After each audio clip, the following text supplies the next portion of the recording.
नमस्कार, मैं मनोहरन सिंह साहू, सहायक प्राध्यापक भूगोल, शासकीय स्नातकोत्तर महाविद्यालय कुरु।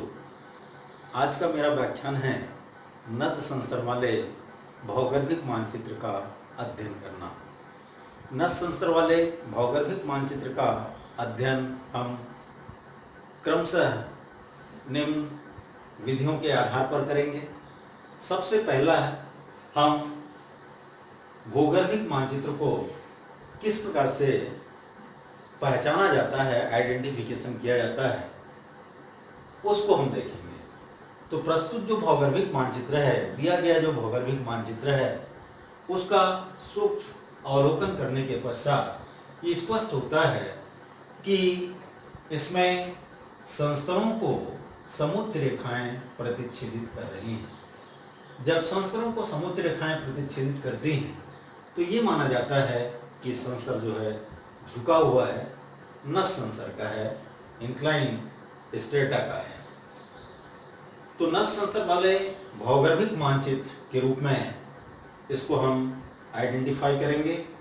इसके बाद दूसरी जो प्रक्रिया है उसमें क्रॉस सेक्शन हम निर्मित करेंगे। क्रॉस सेक्शन दो भागों में निर्मित होगा। एक तो हम प्रोफाइल का निर्माण करेंगे परिच्छेदिका का, और दूसरा परिच्छेदिका पर संस्तरों को निर्मित करेंगे। परिच्छेदिका निर्मित करने के लिए भौगोलिक मानचित्र में जो सेक्शन रेखा ए और बी जो इसके बीचों बीच खींची हुई है, उसके आधार पर इसकी ए और बी की जितनी लंबाई है उसी लंबाई को आधार मान करके ए बी रेखा हम अपने डायन शीट पर ले लेते हैं और लंबवत मापक का निर्धारण मापक के आधार पर हम करते हैं। लंबवत मापक निर्धारित करते समय समुच्च रेखा के मूल्यों को ध्यान में रखा जाता है। इस भौगोलिक मानचित्र में मिनिमम मूल्य की समुच्च रेखा 300 मीटर है और मैक्सिमम मूल्य की समुच्च रेखा 1100 मीटर है। तो मिनिमम और मैक्सिमम मूल्यों को ध्यान में रख करके समुच्च रेखीय मूल्यों को हम ऊर्ध्वाधर मापक का निर्धारण करते हैं। ऊर्ध्वाधर मापक शून्य या समुद्र सतह से लेकर के 1200 मीटर तक। ऊर्ध्वाधर मापक और निर्धारित करने के बाद कागज की पट्टी को हम इस सेक्शन रेखा पर रखते हैं और जहां जहां समुच्च रेखा काट रही है उसको हम कागज की पट्टी पर निशान लगा देते हैं। फिर कागज की पट्टी को हम आधार रेखा पर रखते हैं और मापक ऊर्ध्वाधर मापक बना हुआ है, उस निशान को हम ऊंचाई के आधार पर इसमें स्थानांतरित कर लेते हैं और उन बिंदुओं को मिलाते हुए निष्कोण वक्र की रेखा खींचकर परिच्छेदिका को पूर्ण करते हैं, जो कि एमए प्रथम सेमेस्टर में हमको जानकारी दी गई है। उसके आधार पर हम इसको निर्मित कर देते हैं। परिच्छेदिका निर्मित करने के बाद संस्तरों को परिच्छेदिका पर प्लॉट किया जाता है। संस्तरों को परिच्छेदिका पर प्लॉट करने के लिए, चूंकि ये नस संस्तर है, इसलिए हमको संस्तर कितना झुका हुआ है, कितना टू डिफ है, कितना एपिरेंडिफ है, इसकी जानकारी निकालनी होगी। और टू डिफ और एपिरेंडिफ की जानकारी दो विधियों के आधार पर हम निकालते हैं। एक तो है मैथमेटिकल मेथड और दूसरा है ग्राफिकल मेथड। मैथमेटिकल मेथड के अंतर्गत टू डिफ बराबर tan इनवर्स VI बटे HE।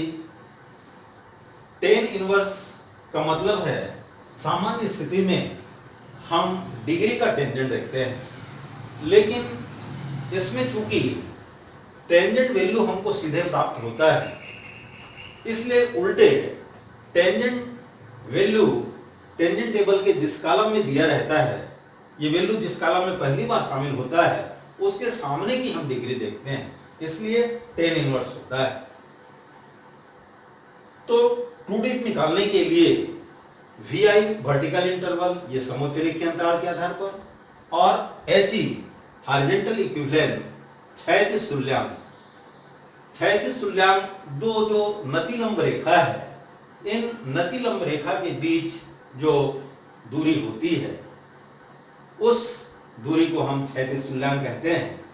नति लंब रेखा खींचने के लिए हम संस्तरों को देखते हैं और ऐसे जगह हम नति लंब रेखा को निर्मित करते हैं जो किसी संस्तर के अपर बेडिंग प्लेन और लोअर बेडिंग प्लेन को काटती हो। तो उन रेखाओं को मिलाते हुए स्ट्राइक लाइन हम खींच लेते हैं। जैसे इसमें दो स्ट्राइक लाइन, एक जो है 400 मीटर और दूसरा 500 मीटर की जो समोच्च रेखा है, इसको प्रतिच्छेदित करते हुए ये स्ट्राइक लाइन खींची गई है। तो इनके बीच ये जो क्षैतिज तुल्यांक है C और D, इस C और D की जो दूरी है इसको मापक के आधार पर कन्वर्ट कर लेते हैं। तो ये हॉरिजॉन्टल इक्विवेलेंट हो जाता है। 100 को 250 से अगर हम भाग दें तो ये 0.4 आता है टेंजेंट वैल्यू। इसको फिर टेंजेंट टेबल में हम देखते हैं तो टेंजेंट टेबल में एक्यूरेट देखने के लिए 21 डिग्री और 48 मिनट का जो टेंजेंट वैल्यू है ये 0.39997 है।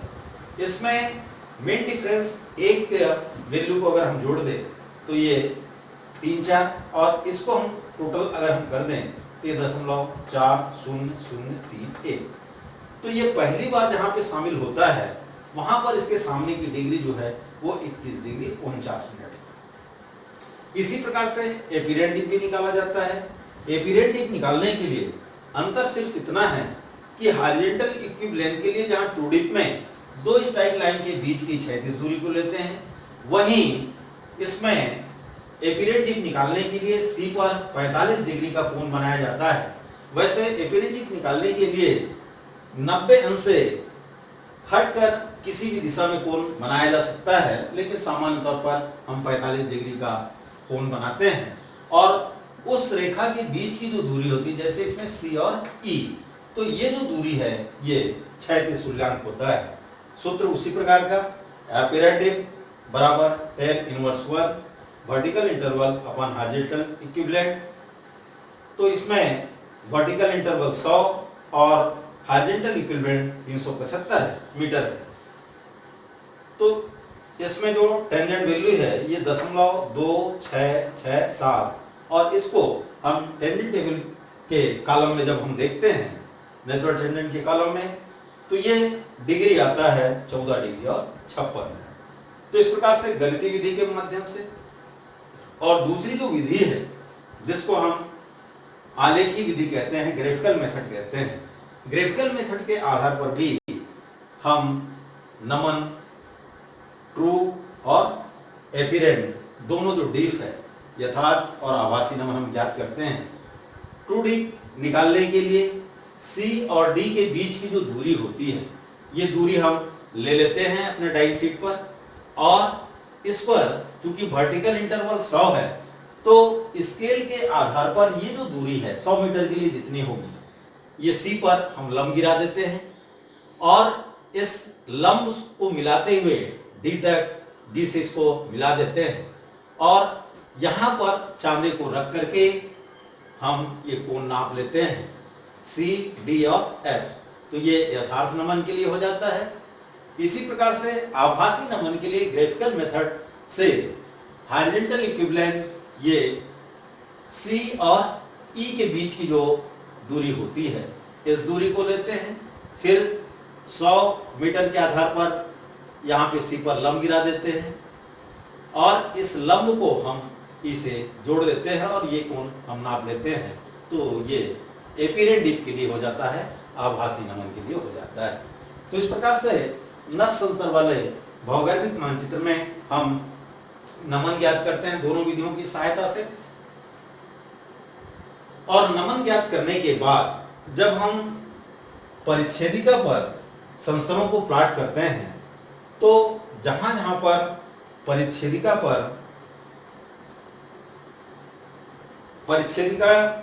पर ये संस्तर क्रॉस करते हैं 1, 2, 3, 4 और 5, तो वहां निशान लगा करके जितना यथार्थ नमन है 21 डिग्री और 49 मिनट इस आधार रेखा पर कहीं पर भी एक बिंदु लेकर के, और इसकी जो दिशा है ये चूंकि पश्चिम की ओर है इसलिए पश्चिम दिशा की ओर हम 21 डिग्री 49 मिनट का कोण बनाते हैं और बाकी सब बिंदुओं को, जहां जहां पर भी संस्तर इस परिच्छेदिका को काटते हैं, इसको हम इसी के समानांतर दो सेट स्क्वायर की सहायता से या स्केल की सहायता से इन रेखाओं को हम समानांतर परिच्छेदिका पर प्लॉट कर लेते हैं और इंडेक्स में दिए गए शेडिंग के आधार पर इसको छायांकित करके हम परिच्छेदिका पर संस्तरों को निर्मित कर लेते हैं। स्थलाकृति और भूगर्भिक संरचना के बीच संबंध। निश्चित तौर पर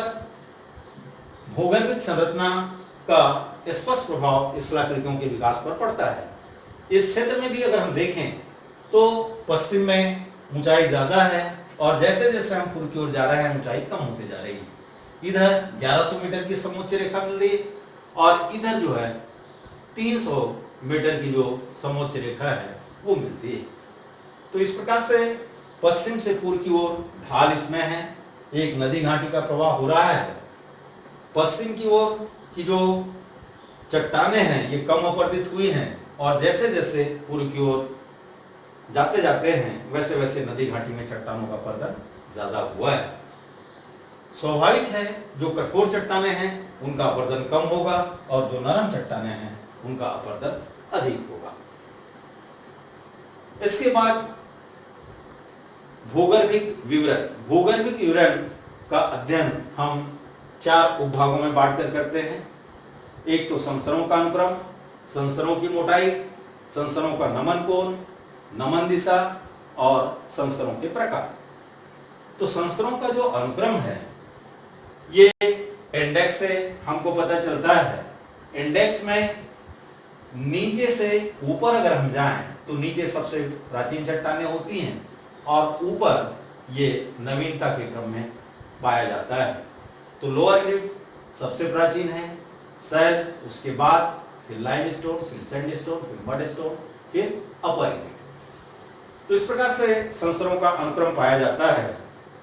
संस्तरों की मोटाई को अगर हम देखें तो पूर्व में बतलाई गई विधि के आधार पर, समोच्च रेखा अंतराल के आधार पर इसको ज्ञात किया जा सकता है और इसके साथ साथ अपर बेडिंग प्लेन और लोअर बेडिंग प्लेन इन दोनों के बीच की दूरी को नाप करके भी हम इसकी यथार्थ मोटाई निर्धारित करते हैं। तो समोच्च रेखा के आधार पर लोअर ग्रिड की जो मोटाई है ये 400 मीटर है और सैल, लाइमस्टोन, सैंडस्टोन, मडस्टोन और अपर ग्रिड की मोटाई जो है 100 मीटर है। नमन कोण और नमन दिशा को अगर हम देखें तो आलेखीय और गणितीय विधियों के माध्यम से स्ट्राइक लाइन के आधार पर जो ट्रू डिप और एपिरेट डिप निकाला गया है, यथार्थ नमन और आभासी नमन। तो यथार्थ नमन है 21 मिनट और आभासी नमन है 14 डिग्री और 56 मिनट। और इनकी जो दिशा है ये पश्चिम है। इसी प्रकार से संस्तरों के प्रकारों को अगर हम देखें तो संस्तरों के प्रकारों में लोअर ग्रिड ये सबसे प्राचीन है, उसके बाद सैल का निर्माण हुआ है, फिर लाइमस्टोन का, फिर सैंडस्टोन का, फिर मडस्टोन का, फिर अपर ग्रिड का निर्माण हुआ है। भूगर्भिक इतिहास को अगर हम देखें तो महासागरों में इन संस्तरों के निक्षेपण के क्रम को अगर हम देखें तो सबसे पहले लोअर ग्रिड का निर्माण हुआ, लोअर ग्रिड के बाद सैल का, सैल के बाद लाइमस्टोन का, फिर सैंडस्टोन का, मडस्टोन का और अपर ग्रिड का। तो इनका निक्षेपण होने के बाद भौगोलिक क्रियाओं के फलस्वरूप जब ये संस्तर ऊपर आए तो ऊपर आते समय इसमें दबाव के कारण और अन्य भूगर्भिक क्रियाओं के कारण संस्तरों में नमन हुआ और ये संस्तर पश्चिम की ओर झुक गए।